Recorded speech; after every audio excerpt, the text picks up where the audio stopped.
The coffee pot shattered against the tile floor, hot liquid splashing across my ankles. I barely noticed the burn. My hands were shaking so badly that I couldn't even pick up the pieces.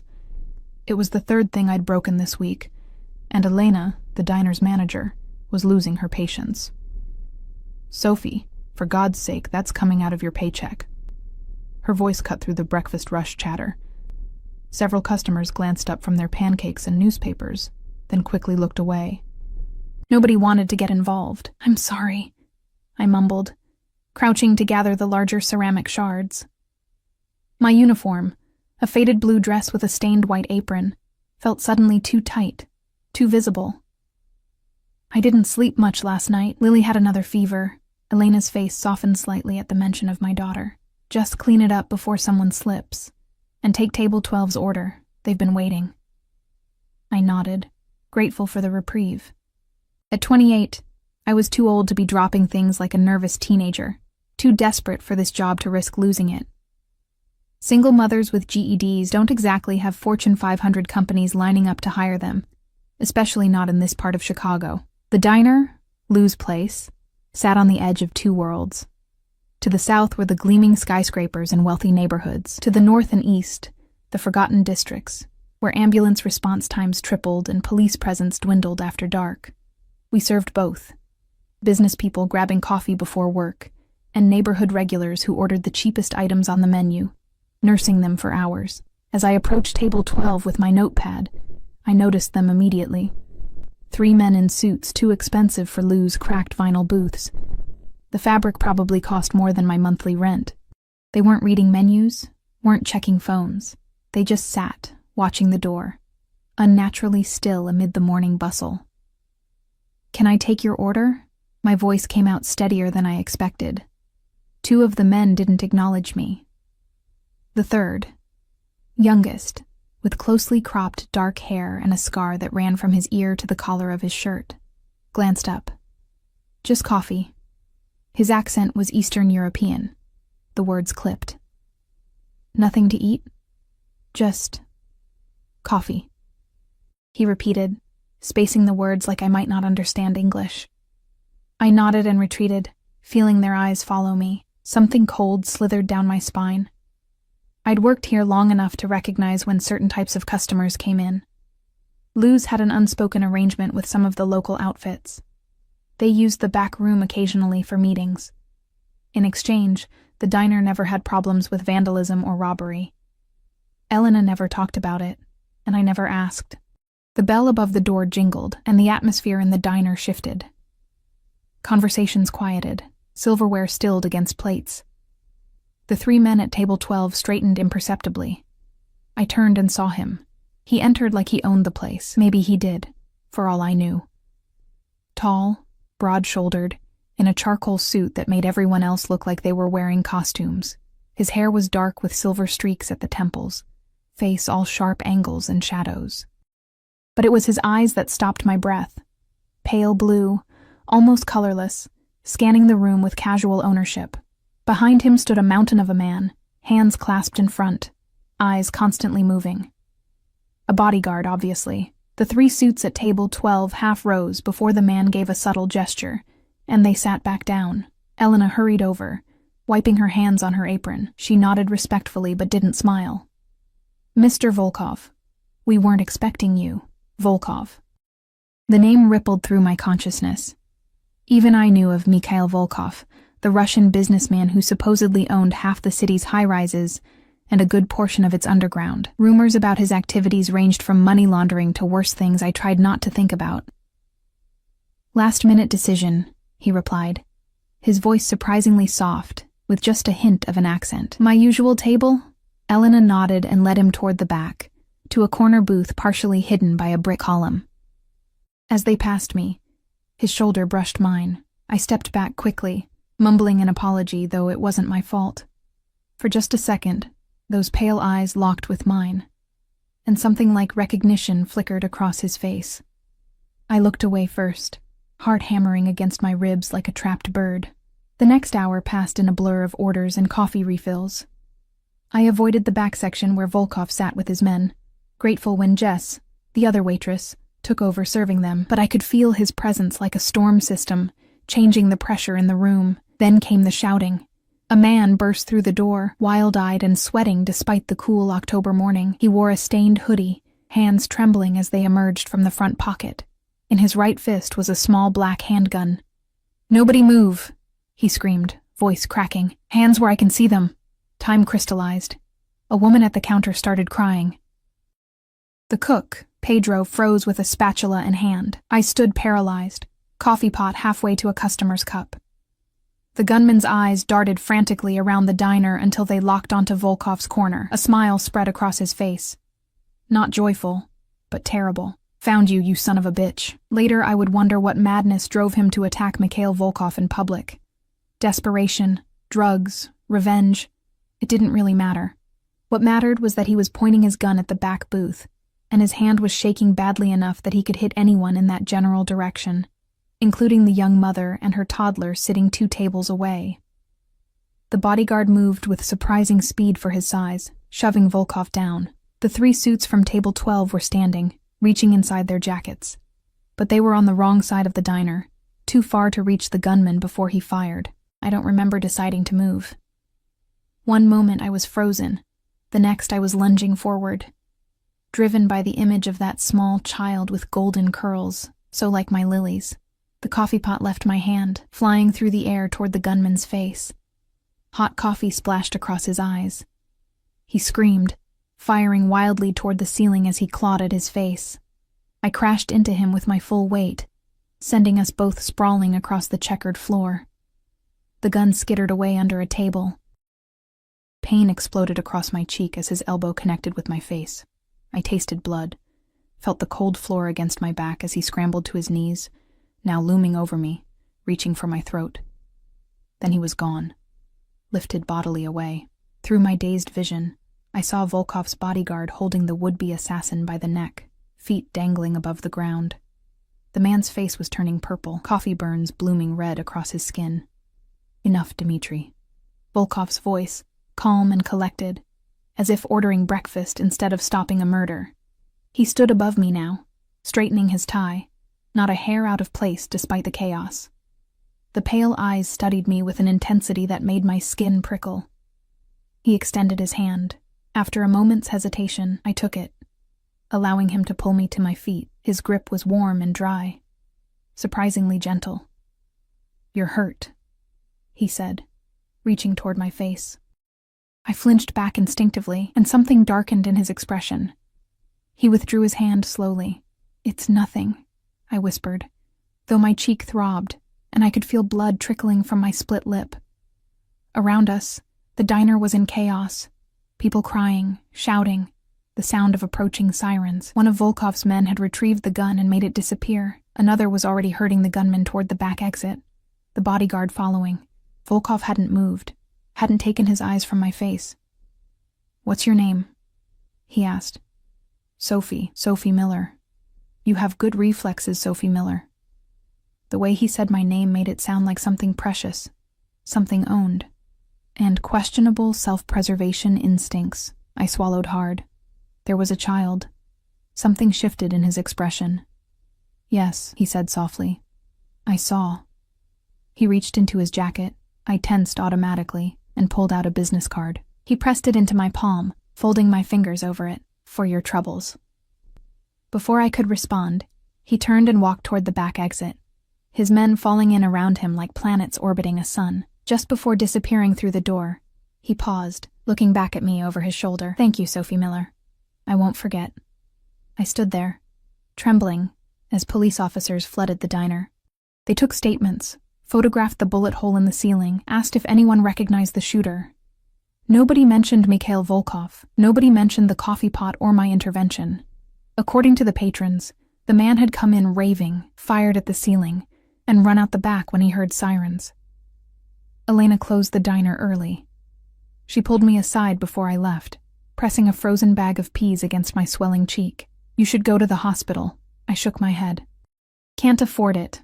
I'm fine." She sighed, looking suddenly older. "Sophie, do you know what you did today?" "Something stupid," I admitted, wincing as the cold touched my skin. You saved Mikhail Volkov's life. Or at the very least, you prevented a bloodbath in my diner. She lowered her voice. That man doesn't forget favors, and he doesn't forget faces. Especially not pretty ones. A chill ran through me. I wasn't trying to help him. I was worried about the little girl. Elena's expression was pitying. Intent doesn't matter to men like him. Result does. She pressed something into my hand. $200 bills. Take tomorrow off. Rest. Put some ice on that cheek. I started to protest, but she shook her head firmly. It's not from me. He left it. She hesitated. Be careful, Sophie. Men like Volkov. They collect people like others collect art. Valuable things to be owned. I nodded numbly and pocketed the money. I needed it too badly to refuse, regardless of where it came from. Lily's medication wasn't covered by our bare-bones insurance, and rent was already 2 weeks late. Outside, the October wind bit through my thin jacket. The business card Volkov had given me felt like it was burning a hole in my pocket. I didn't look at it until I was safely on the bus heading home, crushed between a teenager playing music too loudly through his headphones and an elderly woman clutching grocery bags. The card was simple, cream-colored heavyweight stock. In the center, embossed in dark blue, M. Volkov, and a phone number, nothing else. No title, no company name. I turned it over. On the back, written in a strong, slashing hand, if you ever need anything. I should have thrown it away. Instead, I tucked it into the inner pocket of my wallet, behind the photo of Lily. I didn't know then how those simple actions, throwing a coffee pot, taking a card, would unravel the careful threads of my existence. I didn't know that Mikhail Volkov never left debts unpaid. I didn't know that saving his life would ultimately save mine, though not before nearly destroying it. All I knew was that my face hurt. My daughter was waiting. And somehow I had entangled myself with the most dangerous man in Chicago. And the most dangerous part? For a brief moment when those pale eyes met mine, I hadn't felt afraid at all. My apartment building smelled of old cooking oil and cheaper floral air freshener, a futile attempt to mask the underlying scent of decay. The elevator had been temporarily out of service since I moved in 2 years ago, so I trudged up 4 flights of stairs, each step a small agony after the morning's events. Mrs. Patel from 4C was waiting outside my door, rocking Lily gently in her arms. The 5-year-old's golden curls spilled over the older woman's shoulder, her small face flushed with sleep. When she saw me, her eyes widened. "Mommy, what happened to your face?" Mrs. Patel's expression mirrored my daughter's concern, but she had the tact not to ask in front of Lily. She was very good today. The fever broke around noon. I forced a smile, ignoring the pain that shot through my split lip. "Thank you for watching her, Mrs. Patel. I don't know what I'd do without you. It is nothing. My grandchildren are all grown now." She transferred Lily to my arms, the child's familiar weight both comforting and exhausting. "You should put ice on that cheek, Beta." After Mrs. Patel left, I carried Lily into our 1-bedroom apartment. The space was small but meticulously clean, with secondhand furniture I'd painstakingly refurbished. Bright drawings covered the refrigerator, and string lights around the window frame cast warm patterns across the worn carpet. Small attempts to make our cramped space magical for Lily. "Did you get into a fight?" Lily asked, her small fingers hovering near my bruised cheek. "No, sweetie. Just an accident at work." I set her down on our faded couch. "Are you feeling better?" She nodded solemnly. "Mrs. Patel made me chicken soup and let me watch cartoons. She said I'm brave like my mommy." Something twisted in my chest. I pulled her close, breathing in the baby shampoo smell of her hair. "You're much braver than me." After tucking Lily into bed with a story, I finally allowed myself to really look at my face in the bathroom's cracked mirror. My cheek had swollen into an impressive purple bruise, my lip split at the corner. Beneath the obvious injuries, I looked hollowed out. Blue eyes too large in a pale face, blonde hair falling limply from its once neat bun. The woman in the mirror didn't look like someone who'd confronted an armed man. She looked like what she was: exhausted, overworked, and hanging by a thread. I stripped off my coffee-stained uniform and stepped into the shower, letting hot water wash away the day. Only then did I allow myself to shake, silent tears mixing with the spray as I relived those terrifying moments. Not the fear, though there had been plenty, but the strange, electric moment when Mikhail Volkov's eyes met mine, the weight of his hand as he helped me stand, the way he'd said my name. "Get it together," I whispered to myself, pressing my forehead against the cool tile. "He's not a person you want in your life." But as I dressed for bed, my fingers brushed against his card in my wallet. I pulled it out, running my thumb over the embossed letters. "If you ever need anything." I thought of our overdue rent, Lily's medical bills, the notice from the electric company threatening disconnection. I thought of how one phone call could make those problems disappear, and I thought of Elena's warning, "Men like Volkov collect people like others collect art." I slipped the card back into my wallet. Some prices were too high, no matter how desperate things got. That night, I dreamed of pale blue eyes and coffee pots shattering against checkered floors, of blood and bullet holes, of large hands pulling me from darkness. I woke disoriented at 2 a.m., certain someone was in the apartment. Heart racing, I crept into the living room, clutching a baseball bat I kept beside my bed. The room was empty, streetlights casting orange stripes through the blinds. In the quiet, I could hear Lily's soft breathing from the bedroom we shared. Then I noticed it. A large manila envelope that had been slid under our door. With trembling hands, I picked it up. No markings, no name, just heavy, expensive paper sealed with wax, dark blue, stamped with a stylized V.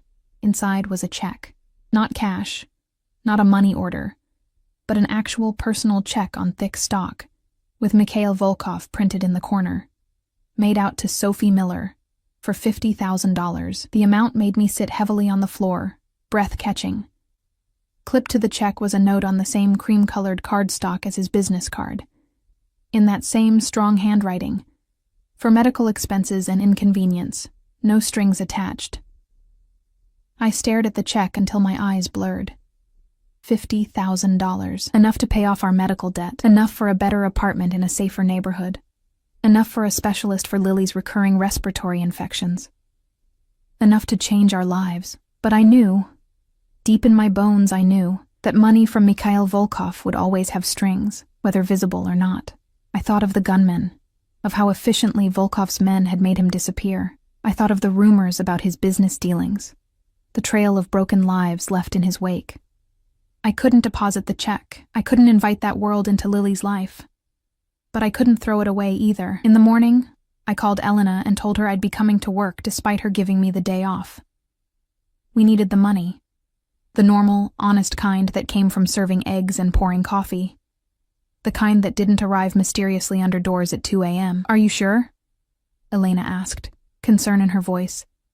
"Your face? It's fine. I'll use extra concealer. That's not what I meant." I knew what she meant. If Volkov had claimed me as his personal charity case, showing up at the diner might encourage further contact, but hiding would only delay the inevitable. Chicago wasn't large enough to disappear from a man like him. Better to face whatever was coming head-on. The diner was unusually quiet when I arrived. The bullet hole in the ceiling had been patched already, the broken window replaced. No sign of yesterday's violence remained, except for the hushed conversations that stopped whenever the door opened. Elena looked relieved to see me, though she frowned at my poorly concealed bruises. "Table 5 needs coffee," she said, by way of greeting, handing me an order pad. I fell gratefully into the routine. Coffee, orders, plates, tips, normal life. For a few hours, I almost convinced myself that yesterday had been a bizarre anomaly, a story I'd someday tell Lily when she was old enough to understand.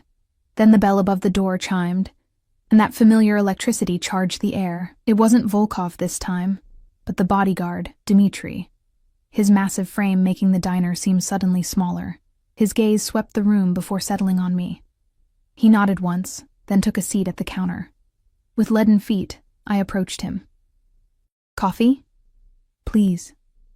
His accent was thicker than Volkov's, his voice a low rumble.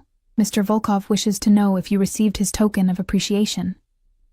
I poured his coffee with steady hands, surprised at my own calm. Yes, it was generous. Too generous.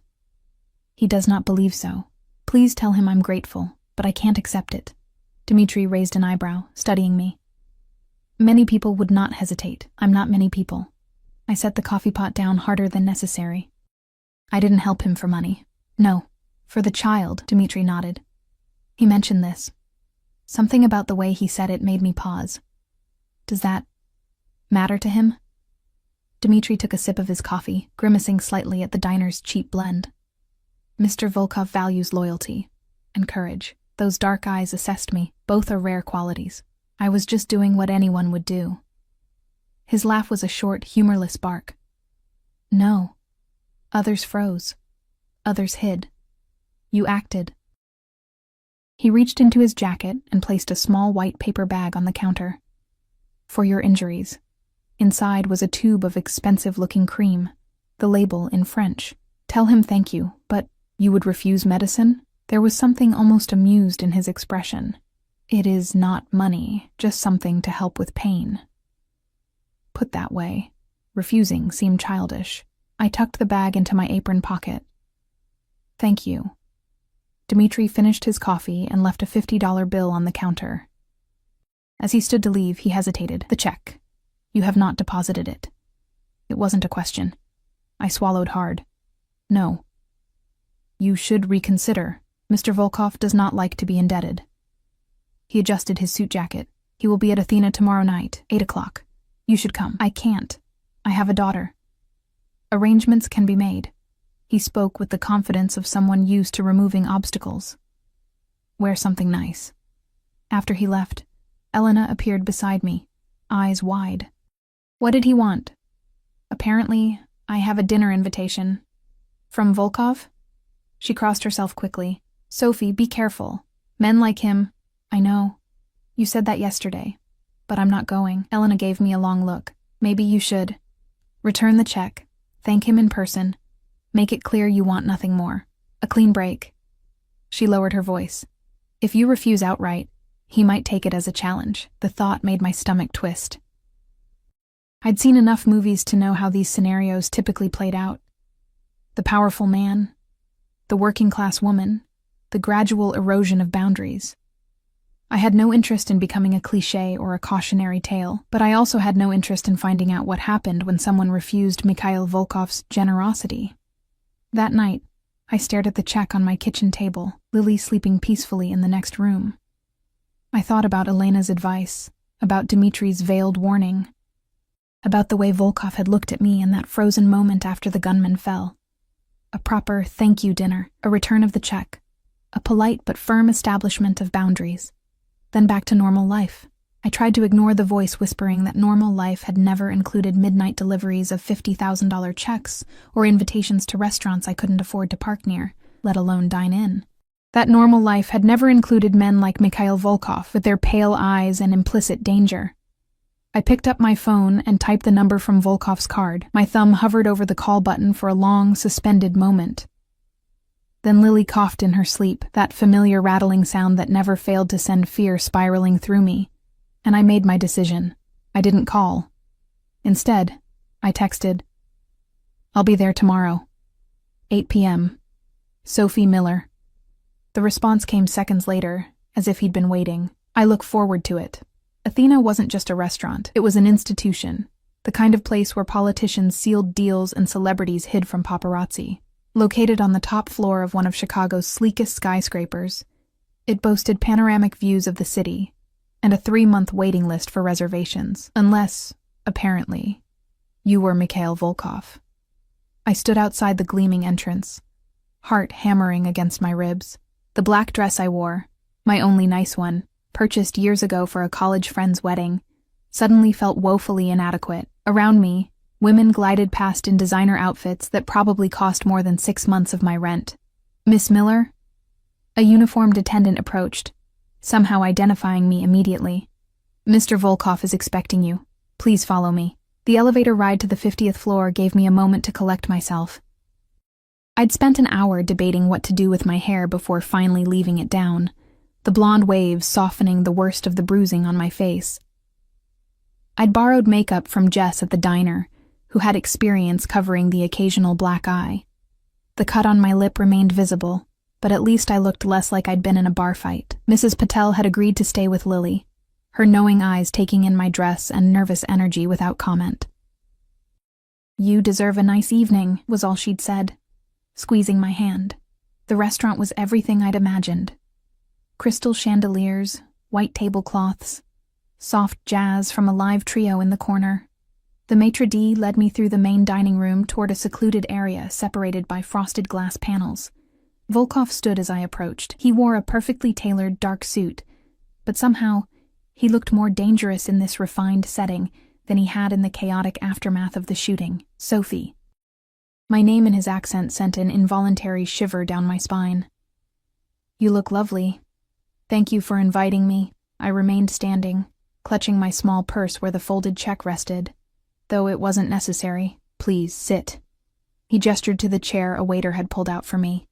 The table was set for two, though I noticed Dmitri seated at a nearby table, facing the entrance. "I disagree. It was very necessary." As I sat, I noticed how the private alcove gave us both a view of the Chicago skyline, while shielding us from the curious eyes of other diners.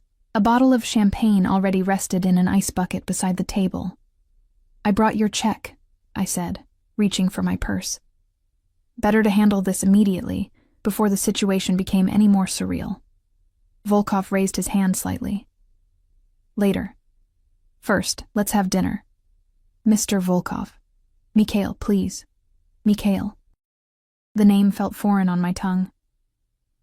"I appreciate the gesture, but I can't accept the money. It's too much, and I didn't help you for a reward." Something flickered across his face. Amusement, perhaps, or curiosity. "You helped me because a child was in danger.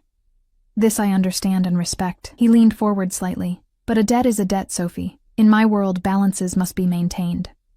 Throwing a coffee pot isn't worth $50,000. Saving my life is." His pale eyes held mine, intensity radiating from him like heat. "Do you know who that man was?" I shook my head. "Anton Kazlov, former associate who made unfortunate choices." The waiter approached with the champagne, and Volkov paused while the man filled our glasses. When we were alone again, he continued. "He would not have stopped with one bullet." The casual way he referenced violence made my skin prickle. "Is he no longer a concern?" Volkov lifted his glass to quick reflexes. I hesitated, then lifted my own glass to touch his. The champagne was like nothing I'd ever tasted, light and complex, bubbles dancing across my tongue. "Now," he said, setting down his glass, "tell me about yourself, Sophie Miller." The request was so normal, so date-like, that I almost laughed. "There's not much to tell. I'm a waitress. I have a 5-year-old daughter. We get by." "The father?" The question was direct, invasive even, but I found myself answering, "Not in the picture. He left when I told him I was pregnant." Volkov's expression darkened momentarily. "His loss." He studied me. "Your daughter is ill?" I tensed. "How did you know that?" "Dmitri is thorough in his reports." The idea that Volkov had sent someone to gather information about me sent a cold wave down my spine. "You had me investigated? I make it a point to know who enters my life." He said it matter-of-factly, as if background checks were perfectly normal social protocol. "Lily has chronic bronchial infections. Your insurance covers only basic treatments. You work double shifts to afford her medication." "My daughter is off limits." The words came out sharper than I intended. But I didn't back down. "Whatever this is, this dinner, the money, it doesn't include her."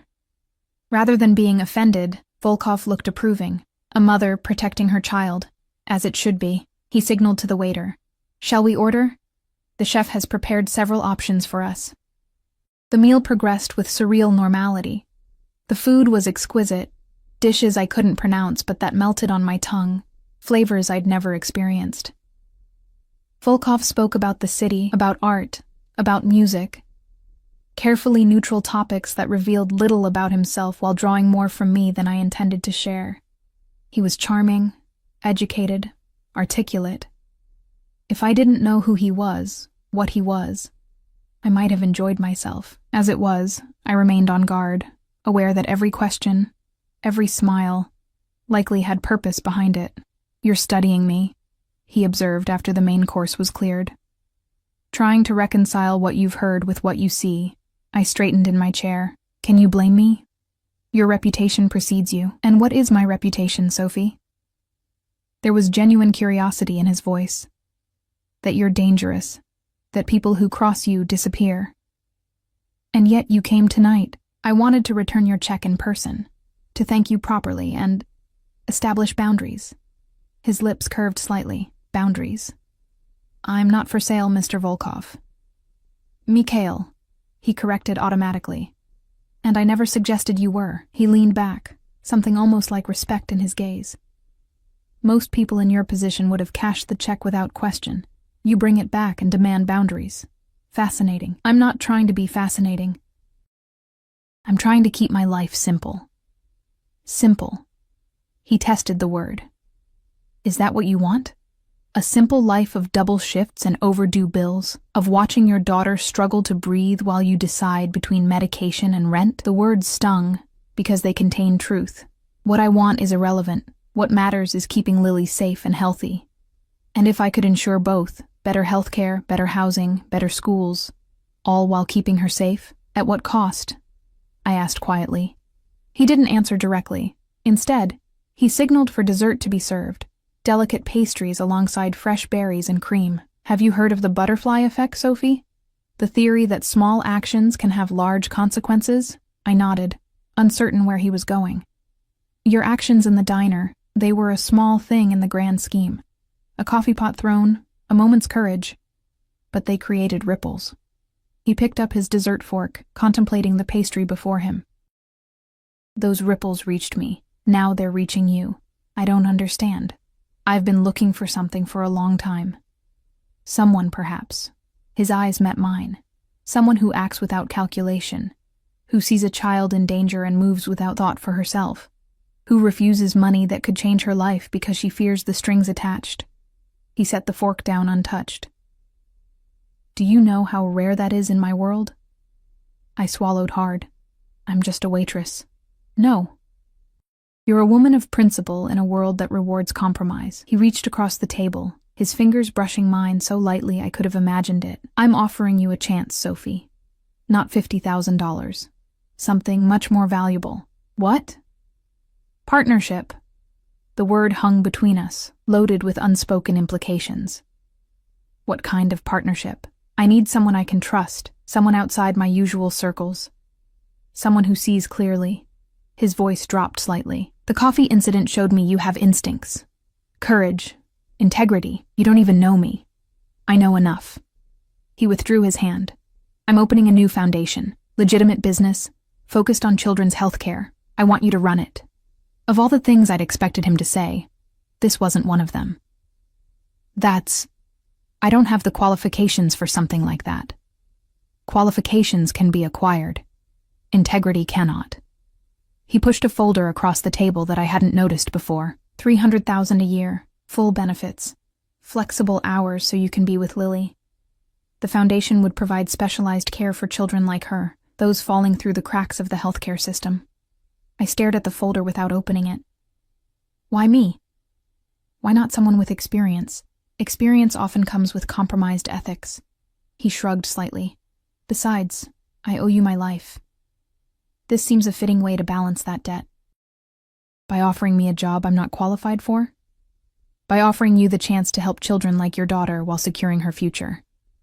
His expression softened marginally. The check was a gesture. This is an opportunity. I finally opened the folder. Inside were details of the Volkov Children's Health Initiative. Mission statements, budgets, organizational charts. It looked legitimate, professional, exactly like any other corporate proposal. But the salary figure made me dizzy. "I'd need to think about it," I said finally, closing the folder. "This is a lot to process. Of course, take the week." He signaled for the check, our dinner check, not my $50,000 one. "Keep the proposal and the other check for now. Consider them both." As we stood to leave, he stepped closer, his presence suddenly overwhelming. Up close I could smell his cologne, Something subtle and expensive, with notes of cedar and amber. One thing, Sophie. His voice was low, meant only for me. If you accept my offer, you accept my protection as well. Non-negotiable. I don't need protection. Something cold flickered in his eyes. The man who came for me in the diner, he wasn't working alone. There are others who would use any connection to me as leverage, including a brave waitress who intervened at the wrong moment. Fear coiled in my stomach. Are you threatening me? I'm explaining reality. He placed his hand lightly on the small of my back, guiding me toward the exit. I would never allow harm to come to you or your daughter, but to ensure that certain arrangements would need to be in place. The elevator ride down was silent, tension crackling between us. In the lobby, a sleek black car waited. Dmitri stood beside it, opening the door as we approached. I can take a cab, I said quickly. Indulge me. Volkov's tone made it clear this wasn't a request. Dmitri will see you safely home. Before I could protest further, he lifted my hand to his lips in a gesture so old-fashioned it caught me off guard. His eyes held mine over our joined hands. Consider my offer, Sophie, carefully. Then he was gone, disappearing into another waiting car, leaving me with Dmitri, and a head spinning with possibilities I'd never dared imagine, and fears I'd never wanted to confront. The car that carried me home was not just a car. It was a fortress on wheels. Bulletproof glass, Dmitri explained without prompting. Security features I couldn't begin to comprehend. A silent statement about the world Mikhail Volkov inhabited, where such precautions were necessary rather than excessive. He likes you, Dmitri said as we pulled away from Athena, his eyes meeting mine briefly in the rearview mirror. I clutched my purse with the check and proposal inside. He doesn't know me. He knows enough. Dmitri navigated through downtown traffic with surprising grace for such a large man. Mr. Volkov sees people clearly. It is a gift. And what does he see in me? I couldn't help asking. Something worth protecting. His voice softened slightly. It has been some time since he took personal interest in anyone outside business. The implication hung between us. Unspoken, but impossible to ignore. The foundation offer. Is it real? Very real. He has been planning it for months. The director position? That is new. We rode in silence after that, the proposal folder heavy on my lap. When we reached my building, Dmitri insisted on walking me up all 4 flights of stairs to my door. His eyes took in the peeling paint, the flickering hallway lights, the sound of arguments filtering through thin walls. You should not live here, he said simply. Not everyone has options, Dmitri. Now you do. He waited until I unlocked my door, then handed me a small device that resembled a cell phone. Keep this with you. If you need anything at all, press this button. He indicated a red emergency button on the side. Day or night. I'm not in danger. His expression remained neutral. Let us hope it stays that way. After he left, I found Mrs. Patel dozing on my couch, Lily long asleep in the bedroom. The older woman stirred as I entered, eyes widening at my appearance. You look beautiful, Beta, she whispered, gathering her shawl. Did you have a good evening? I wasn't sure how to answer. Life-altering, terrifying, tempting beyond measure. It was, interesting. She nodded knowingly. The man whose life you saved, he is important, yes? Powerful. How did you know it was him? Mrs. Patel smiled. The car that has been parked across the street since yesterday. Men in suits who pretend not to watch our building. She patted my cheek. Be careful with powerful men. They forget that some treasures are fragile. After she left, I kicked off my uncomfortable shoes and sat at the kitchen table, spreading the contents of both my purse and the folder before me. The check, the proposal, Volkov's business card, the emergency device Dmitri had given me. Pieces of a puzzle I wasn't sure I wanted to complete. I poured myself a glass of the cheap wine I kept for rare occasions and tried to think clearly. The foundation job was tempting. More than tempting. The salary alone would transform our lives. Lily could have the best medical care, a room of her own, a future without constant financial strain. But Volkov's words echoed, if you accept my offer, you accept my protection as well. Non-negotiable. What did that mean exactly? Security measures? Bodyguards following us? Or something deeper, more binding, a connection to Volkov himself that would fundamentally change who we were, how we lived. I was still sitting there when my phone buzzed with a text message from an unknown number. "You're still awake. Thinking too much." MV. A chill ran through me. I glanced toward my apartment windows, the blinds drawn but suddenly feeling too transparent. "How do you know I'm awake?" I typed back before I could think better of it. The response came immediately. "I don't. But I know you. You analyze, calculate, worry. That's not knowing me. That's an educated guess. Perhaps. Did you look at the proposal?" I stared at the phone. "Yes. It seems legitimate. It is, as is my offer. As are the risks." "What risks exactly?" I found myself holding my breath, waiting for his answer. "The risk of change. The risk of connection. The risk that once you step into my world, you may not wish to leave." The wine turned sour in my mouth. "That sounds like a threat." "No threat. An observation." "Sleep well, Sophie. We'll speak tomorrow." I set the phone down, unsettled by how easily he'd read my thoughts from a distance. More unsettling was how the conversation had left me feeling not frightened, but seen, in a way few people had ever truly seen me. Sleep eluded me that night. I lay beside Lily, listening to her breathing, clearer now that her fever had broken, and tried to imagine a future where she never had to worry about medication or doctor's bills, where I didn't have to choose between paying rent and buying her new shoes, where we were safe, protected, secure. All I had to do was say yes to a man who made people disappear. Morning brought no clarity, only the harsh reality of returning to normal life after glimpsing an alternative.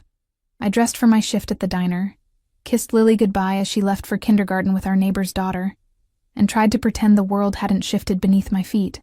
The diner seemed smaller somehow, dingier. Elena watched me closely as I tied my apron, her eyes curious. "So? How was dinner with Chicago's most dangerous bachelor?" I poured coffee for an elderly regular who pretended not to listen. "Surreal. He offered me a job." Elena nearly dropped the plate she was carrying. "What kind of job?" she asked, voice lowered. "Running a children's healthcare foundation, legitimate business according to him." "And you believe that?" I shrugged, uncertain. "The paperwork looks real. The salary is—" I shook my head. "Life-changing." Elena pulled me into the back hallway, away from curious ears. "Sophie, listen to me. Men like Volkov don't separate their legitimate and illegitimate businesses. Everything connects. Everything serves multiple purposes." "So you think the foundation is a front?" "I think nothing involving Mikhail Volkov is as simple as it appears." She squeezed my arm. "Just be careful. Think of Lily." "I am thinking of Lily. That's the problem." I pulled away. Table 6 needs menus. The shift dragged endlessly. Every time the bell above the door chimed, I found myself looking up, half expecting to see Volkov or Dmitri. They never appeared, but the weight of last night's conversation, the proposal sitting in my bag, felt like a physical presence following me through the diner. I was wiping down the counter when my phone rang. Mrs. Patel's number. My heart immediately raced. She never called during the day unless it was an emergency. "Mrs. Patel? What's wrong?" "It's Lily," she said, her voice tight with worry. "She collapsed at school. They've taken her to Mercy Hospital." The world narrowed to a pinpoint of fear. "What happened?" "Her breathing. Very bad. The school called an ambulance." I could hear the sounds of traffic behind her voice. "I am going there now." "I'm on my way." I hung up, hands shaking so badly I nearly dropped the phone. "Elena, I have to go. Lily's in the hospital." She took one look at my face and nodded. "Go, don't worry about the shift." I ran from the diner, hailing a cab with frantic waves. The ride to Mercy Hospital was a blur of terror and worst-case scenarios playing through my mind. Lily had had breathing problems before, but never bad enough for hospitalization. Never an ambulance. The emergency room was chaos. Crying children, harried nurses, the antiseptic smell that poorly masked underlying illness. I pushed my way to the reception desk. My daughter was brought in by ambulance. Lily Miller, 5 years old. The nurse typed something into her computer. Yes, they're examining her now. If you'll take a seat, I need to see her. The doctor will come speak with you soon. Her tone was practiced professional indifference. Please wait in the designated area. I found Mrs. Patel in the waiting room, her usually calm face drawn with concern. She stood when she saw me, pulling me into a tight hug. What happened? I asked. During physical education, she couldn't breathe. The teacher said she turned blue. Mrs. Patel's voice wavered. They used an inhaler, but it didn't help enough. I sank into a chair, the fear of physical weight on my chest. Did they say anything else? Is she stable? They wouldn't tell me. I'm not family. She squeezed my hand, but she was conscious in the ambulance, asking for you. The next 2 hours were the longest of my life. No one would tell me anything beyond, the doctor is with her. I filled out paperwork, handed over our insurance card with its pathetic coverage limits, and prayed to gods I wasn't sure I believed in. Finally, a tired-looking doctor appeared. Ms. Miller? I'm Dr. Reeves. I've been treating Lily. I stood on unsteady legs. Is she okay? She's stabilized, he said, his expression serious. But I'm concerned about the severity of this episode. Her oxygen levels dropped dangerously low. We've started her on steroids and a breathing treatment, but she'll need to stay overnight for observation. Relief ward with fresh worry. Can I see her? He nodded. She's been asking for you, but first, I'd like to discuss her ongoing treatment plan. These episodes are becoming more frequent and severe, based on her records. Her regular doctor said it was just bad asthma. Dr. Reeves shook his head. I've ordered additional tests. This presentation suggests something potentially more complex. Has she seen a pulmonary specialist? The question carried the weight of medical bills we couldn't afford, specialists our insurance wouldn't cover. No. He must have read the fear in my face. Not just for Lily's health, but for how we would manage. His expression softened. Let's take it one step at a time. I've scheduled a consultation with our pediatric pulmonologist for tomorrow morning. Our insurance will figure something out, he said kindly, though we both knew what that meant. More debt. Payment plans stretching into infinity. The choice between treatment and bankruptcy. Lily was in a curtained area of the pediatric emergency ward, looking impossibly small in the hospital bed. An oxygen mask covered her face, and monitors beeped steadily beside her. When she saw me, her eyes widened, and she tried to sit up. Easy, sweetheart, I said, rushing to her side. Don't try to talk. Just rest. She pulled the mask down slightly. I got to ride in an ambulance, she whispered, as if sharing an exciting secret rather than a terrifying medical emergency. It had lights and everything. I laughed through the tears threatening to spill. That's my brave girl. I replaced her mask gently. You just focus on breathing, okay? I'll be right here.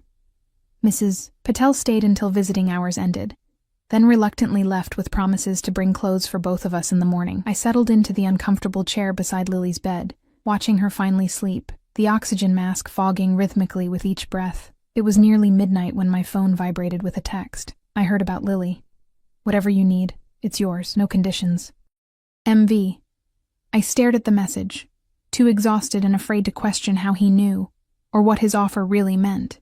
Instead, I typed the only thing that mattered. They say she needs a specialist. Tests. Our insurance won't cover it. The response came immediately. It's handled. Give the hospital my name. I hesitated, then typed, why are you doing this? 3 dots appeared, disappeared, appeared again. Finally, because I can. Because she deserves care. Because you shouldn't have to choose between your daughter's health and your principles. Before I could respond, another message appeared. This isn't about the job offer. This is separate. No strings. Whether you accept or decline the position, Lily will receive the care she needs. I looked at my sleeping daughter, the monitors tracking her struggling breaths, and made a decision I hoped I wouldn't regret. Thank you. When morning came, I was stiff from sleeping in the hospital chair, my neck aching and eyes gritty. Lily's condition had improved overnight, her oxygen levels rising steadily as the medications did their work. She was sitting up now, the mask replaced with a nasal cannula, coloring in a book a nurse had brought her. Morning, sunshine, I said, smoothing her tangled curls. How are you feeling? Better. Can we go home soon? Hospital food is yucky. I smiled, relieved to see her personality returning. The doctor needs to check you first, but maybe soon. A soft knock interrupted us. Dr. Reeves entered, accompanied by an older woman in a white coat. Ms. Miller, this is Dr. Chen, our pediatric pulmonologist. Dr. Chen smiled warmly at Lily, then turned to me. I've reviewed Lily's case, and I'd like to run a more comprehensive series of tests this morning. Her symptoms suggest this may be more than standard asthma. What kind of tests? A complete pulmonary function assessment, high-resolution CT scan, and some blood work to rule out specific conditions. She spoke matter-of-factly but kindly. I understand insurance coverage is a concern. It's taken care of, I said, the words feeling strange in my mouth. We have a sponsor. Dr. Reeves raised an eyebrow but nodded. Excellent. Then we'll proceed immediately. The sooner we identify the underlying cause, the sooner we can establish an effective treatment plan. After they left to make arrangements, I knelt beside Lily's bed. The doctors are going to do some special pictures of your lungs to see why you're having trouble breathing. It might take a little while, but I'll be right here waiting. Will it hurt? Her small voice made my heart clench. Not at all. You just have to lie very still, like a statue. I tapped her nose gently. Think you can do that? She nodded solemnly. I'm good at statue. When the nurses came to take her for the first test, I found myself alone in the hospital room. I pulled out my phone, staring at last night's text exchange with Volkov. Whatever you need, it's yours. No conditions. But there were always conditions, weren't there? Even if they weren't spoken aloud. On impulse, I dialed the number on his business card. He answered on the first ring, as if he'd been waiting. Sophie. His voice was calm, steady. How is Lily this morning? Better. They're running tests now. I took a deep breath. I need to understand what you did. They're not asking for insurance information anymore. Not talking about payment plans. What exactly does handled mean? There was a brief pause. It means the hospital has been instructed to provide the best possible care without concern for cost. All expenses, past, present, and future, have been covered. Just like that? Just like that. I could almost hear him shrug. I made a donation to their pediatric wing. In exchange, Lily receives VIP care. Simple transaction. But nothing about Mikhail Volkov was simple. How much of a donation? Enough. Another pause. 2 million. The amount made me sit heavily on the edge of Lily's empty bed. That's nothing compared to a child's health. My foundation would make similar investments once operational. Consider this a preview. I closed my eyes, overwhelmed by the scale of his intervention. I don't know what to say. You don't need to say anything, but I would like to see you when Lily is stable. We still have matters to discuss, the job offer, among other things. His tone shifted slightly, became more personal. I'm concerned about you, Sophie. You've spent the night in a hospital chair after working a full shift. You need rest. The genuine worry in his voice caught me off guard. I'm fine. Stubbornness. He sounded almost amused. Another quality I admire. Dmitri will bring you a change of clothes and proper food. Non-negotiable, he added, before I could protest. For Lily's sake, if not your own. After we hung up, I sat in the quiet hospital room, trying to reconcile the man who spoke with such warmth about my daughter's health with the ruthless figure from rumors and whispered warnings. Were they the same person? Could they be?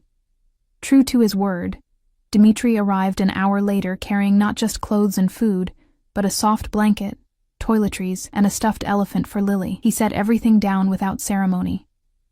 Mr. Volkov thought the child might like this, he said, indicating the elephant. His sister had one similar as a girl. The mention of Volkov having a sister, a personal detail, a glimpse of his past, humanized him in a way that made my carefully constructed walls waver. Thank you, Dmitri. And thank him. He nodded, then hesitated. The doctors, they are good? The best, apparently, since Mr. Volkov's intervention. Something like satisfaction crossed Dmitri's face. Good. Children should have the best care, always.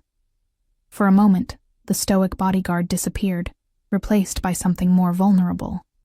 Then his professional mask returned. "If you need anything else, you have the device I gave you." The tests took most of the day.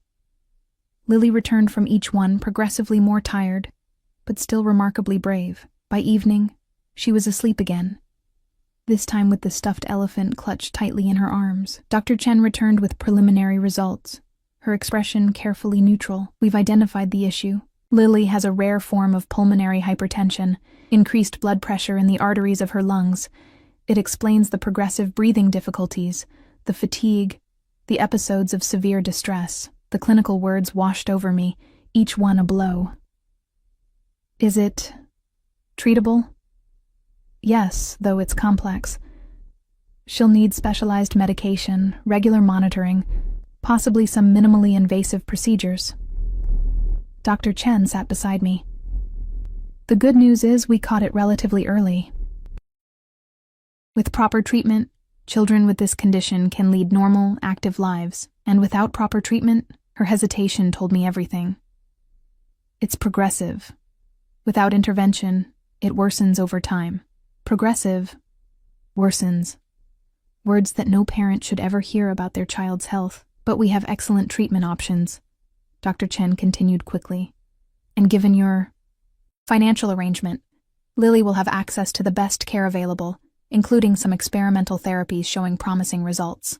After she left, I curled up in the chair beside Lily's bed, watching her sleep peacefully, unaware of the diagnosis hanging over her like a shadow. The stuffed elephant, a gift from a man who commanded fear throughout the city, tucked under her chin.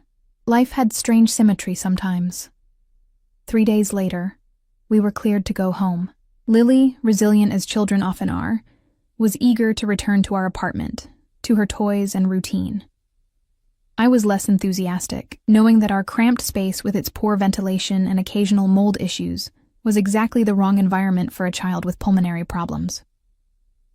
As we waited for discharge papers, a nurse I hadn't seen before entered, carrying a thick envelope. "Ms. Miller, these are for you." She handed me the envelope with a smile. "And Dr. Chen asked me to remind you about Lily's follow-up appointment next week." Inside the envelope were detailed care instructions, prescriptions, and, unexpectedly, keys. Attached was a note in now familiar handwriting. 1420 Lakeshore Drive, Apt 1502. Better air quality. Closer to hospital. Security in lobby. No strings. Just practical necessity for Lily's health. Car waiting when you're ready. M. I stared at the keys, the address in one of Chicago's most exclusive residential buildings. This wasn't just help. This was life reconstruction on a scale I couldn't comprehend. When we exited the hospital, a familiar black car waited at the curb, Dimitri standing beside it. Lily, who had met him briefly during our stay, waved excitedly. "Mr. Bearman, look at my elephant." She held up the stuffed toy proudly. Dimitri's usually stern face softened. "Very nice. Does it have a name?" "Ellie." She clutched it tighter.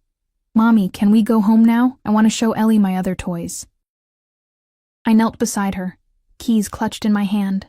"Sweetheart, we're going to stay somewhere new for a while. A place that's better for your breathing." I chose my words carefully. "It's like an adventure." Her eyes widened. "Like a vacation?" "Something like that." I looked up at Dimitri. "I haven't agreed to this. The apartment is prepaid for 6 months," he said quietly. "After that, your decision. But for now, the doctor recommends clean air, proper filtration systems, proximity to medical care." He opened the car door, all of which are waiting. The apartment wasn't just an apartment. It was a sanctuary. Spacious, sunlit, with views of Lake Michigan that made me catch my breath. State-of-the-art air purifiers hummed quietly in each room. The kitchen gleamed with appliances I didn't know how to use. A second bedroom had been furnished specifically for Lily, with a canopied bed and shelves filled with books and toys. "This is a princess room," Lily exclaimed, spinning in circles with Ellie the elephant. "Can we stay forever?" I couldn't answer her. The enormity of what Volkov had done, the hospital bills, the specialists, now this apartment, was overwhelming. The debt I was accumulating wasn't financial, but something deeper, more binding. When Lily finally fell asleep that night, Exhausted from excitement and exploration, I stood at the floor-to-ceiling windows, watching the city lights shimmer across the lake. Chicago looked different from 15 stories up. Beautiful, orderly, full of possibility rather than struggle. My phone buzzed with a text. "Are you settled?" I typed back. "This is too much. It's what Lily needs. And what do you need in return?" The response took longer this time. "Dinner. Tomorrow. We'll discuss everything." I stared at the message, then at the sleeping city below. I thought of Lily's diagnosis, of the treatment she would need for years to come, of the resources Volkov commanded with seemingly effortless authority, of the foundation job offer that now seemed almost secondary to the personal interest he had taken in our lives. "Yes," I replied simply. The next evening, I left Lily with a private nurse Volkov had arranged, a grandmotherly woman with impeccable credentials and a warm smile that immediately won my daughter's trust. This time, we didn't meet at a restaurant. A car delivered me to a sleek modern house overlooking the lake, secluded behind walls and security gates. Dmitri ushered me inside, then disappeared, leaving me in a minimalist foyer of stone and glass. Volkov appeared from an adjacent room, dressed more casually than I'd seen him before, dark slacks and a charcoal sweater that made his pale eyes more striking. Without the formal suits, he seemed both more approachable and somehow more intimate. "Thank you for coming," he said, leading me into a living area where floor-to-ceiling windows framed the twilight sky. "How is Lily adjusting to the new apartment?" "She thinks it's magical. She told her elephant we live in the sky now." A genuine smile softened his features. "Children adapt quickly, a valuable skill, one I'm still working on," I admitted. He gestured for me to sit on a sleek leather sofa, then poured 2 glasses of wine from a decanter. "I imagine you have questions, too many to count." I accepted the glass he offered, "But let's start with the obvious one. Why? Why all of this? The hospital, the apartment, the specialists. It goes far beyond repaying a debt for throwing a coffee pot." Volkov sat across from me, studying me with that piercing gaze. "I told you before, I've been looking for something rare. Integrity without agenda, courage without calculation." He leaned forward slightly. "In my world, Sophie, people approach me for what I can give them. Money, power, protection. Their motives are always transparent, always selfish. And mine aren't. You threw that pot to save a child you didn't know, at risk to yourself. You returned a check that could have changed your life. Even now, you question gifts that benefit your daughter because you fear the cost." He shook his head slightly. "No, your motives are different. So all of this, it's an experiment? Testing my integrity? No. It's recognition. Appreciation." He set his glass down, "and perhaps selfishness of my own. I want you in my life, Sophie Miller. In whatever capacity you choose." The implications of his words hung between us, charged and unavoidable. "The foundation position is real," he continued, "as is everything else I've offered. No hidden agendas, no secret criminal enterprises disguised as charity." A shadow of amusement crossed his face. "Though I understand why you might suspect that. Your reputation is partly deserved," he acknowledged. "I've done things I won't apologize for, made choices others would condemn, but the foundation is separate, clean. Something I've wanted to build for a long time. Why children's health care specifically?" Something flickered in his expression, an old pain, quickly masked. "My sister died at 12, leukemia. In Russia in the 90s, treatment options were limited, especially for families without connections." He looked away briefly. "No child should suffer because of circumstances beyond their control." The revelation, personal, painful, shifted something between us. This wasn't the calculated move of a man accustomed to buying what he wanted. This was something deeper, rooted in old wounds and genuine belief. "So what happens now?" I asked quietly. He turned back to me, his gaze direct and unwavering. "That depends on you. The foundation job is yours if you want it. The apartment too, regardless of your decision. Lily's medical care is guaranteed no matter what. And if I say yes to all of it, to you, then we build something together, the foundation. A life. whatever shape that takes. He reached across the space between us, his hand covering mine. I'm not offering a transaction, Sophie. I'm offering a partnership. In all things. The warmth of his hand, the intensity of his gaze, the quiet certainty in his voice. All of it pulled at something deep within me, something I'd buried beneath years of struggle and self-reliance. I need to be clear, I said, not withdrawing my hand. I won't be owned. Not by anyone. Not even someone who saved my daughter's life. His fingers tightened slightly around mine. Ownership isn't what I want. Trust is. He leaned closer. Trust me with your future. With Lily's future. Let me protect you both. Not because you're mine, but because you choose to be. In that moment, the city lights reflecting off the lake behind him, I made my decision. Not just for Lily, though she would always be my priority. Not just for security or comfort or ease, but for the possibility of something I hadn't allowed myself to want in a very long time, a future without constant fear. A partner who saw me, truly saw me, and valued what he found, a chance to do meaningful work that would help children like Lily. Yes, I said simply. 6 months later, the Volkov Children's Health Initiative opened its doors in a renovated historic building downtown. As executive director, I presided over the ribbon-cutting ceremony, Lily beside me, her breathing clear and strong, thanks to the treatments she'd been receiving. Mikhail stood slightly behind us, his hand resting lightly at the small of my back. To the watching crowd, he was the benefactor, the wealthy businessman investing in the community. Only a few knew he was also the man who shared our breakfast table each morning, who read bedtime stories to Lily with surprising patience, who held me through the nights when fear for my daughter's future kept me awake. The city talked, of course, the unlikely pair, the waitress and the Russian. Some whispered about my rapid rise, about the obvious advantages of catching Mikhail Volkov's eye.